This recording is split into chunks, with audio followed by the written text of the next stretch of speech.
ஒரு காலத்தில் மகிமையுடன் இருந்த ஜெருசலம் எதிரிகளால் அழிக்கப்பட்டது. நகரம் முழுவதும் நாசமாகி பிறகு யூதர்கள் சிறையாக பாபிலோன் நாட்டுக்கு கொண்டு செல்லப்பட்டார்கள். அந்த சிறை வாழ்க்கையின் நடுவில் ஒரு தீர்க்கதரிசி எழுந்தார். அவர்தான் எசேக்கியேல். அவர் ஒரு ஆசாரியர் குடும்பத்தில் பிறந்தவர். அவர் வாழ்ந்த இடம் செபார் ரிவர். அங்கே சிறையில் இருந்த மக்கள் துக்கத்துடன் வாழ்ந்தார்கள். அந்த இடத்திலேயே தேவன் எசேக்கியேல் அவருக்கு அதிசயமான தரிசனங்களை காட்டினார். அந்த தரிசனங்கள் தேவனுடைய மகிமையையும் அவருடைய திட்டத்தையும் வெளிப்படுத்தினார். வடக்கிலிருந்து ஒரு பெரிய மேகம் வந்தது.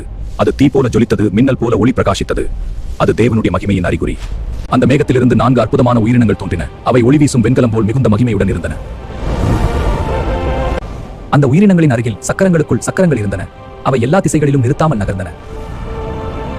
அந்த அனைத்திற்கும் மேல் ஒரு மகிமையான சிங்காசனம் இருந்தது. அது தேவனுடைய மகிமையின் வெளிப்பாடு.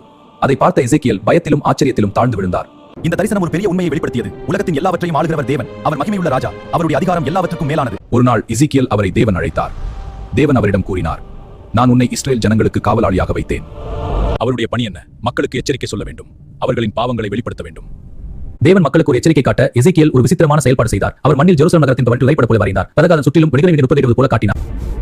எதிரிகள் எருசலேமை சுற்றி முற்றுகையிடப் போகிறார்கள். மேலும் எசேக்கியேல் ஒரு முக்கிய செய்தியை அறிவித்தார். அது என்னவென்றால், ஜெருசலம் ஒரு நாள் எதிரிகளால் முற்றுகையிடப்படும். சுவர்கள் விழும், ஆனால் புதிய நம்பிக்கை எழும். இந்த அடையாளத்தை கவனியுங்கள். தேவன் எசேக்கியேல் அவரிடம் ஒரு விசித்திரமான கட்டளையை கொடுத்தார். தேவன் அவரிடம் ஒரு பக்கத்தில் 309 நாட்கள், அர்த்தம் இஸ்ரவேல் நீண்ட கால பாவத்திற்கான தண்டனை வரும். தேவன் எசேக்கியேல் பிறகு மற்றொரு பக்கத்தில் 40 நாட்கள் படுக்கச் சொன்னார். அர்த்தம் இஸ்ரவேல் மக்களின் நீண்ட கால பாவத்திற்கான தண்டனை வரும். ஒரு அடையாளமாக எசேக்கியேல் மிகச் சிறிய அளவு உணவு மற்றும் தண்ணீர் மட்டுமே எடுத்தார்.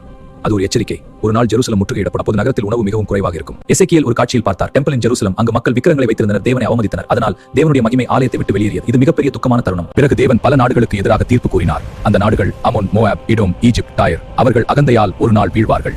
ஒரு தரிசனத்தில் எசேக்கியேல் ஒரு அதிசயமான காட்சியை கண்டார். அது ஒரு பெரிய பள்ளத்தாக்கு. அங்கு முழுவதும் உலர்ந்த எலும்புகள் கிடந்தன. அப்போது தேவன் கேட்டார், மனுஷகுமாரனே, இந்த எலும்புகள் மீண்டும் உயிர் பெறுமா? அப்போது எசேக்கியேல் தேவனுடைய வார்த்தையை அறிவித்தார்.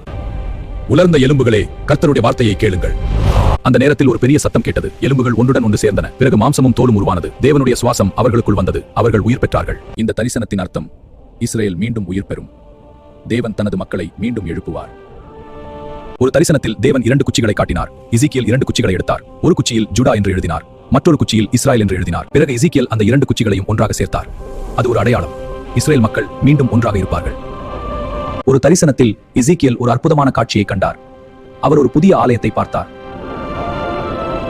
அங்கு ஒரு புதிய நகரமும் இருந்தது. அந்த நகரத்தின் பெயர், கர்த்தர் அங்கே இருக்கிறார். தேவன் தனது மக்களுடன் என்றும் இருப்பார்.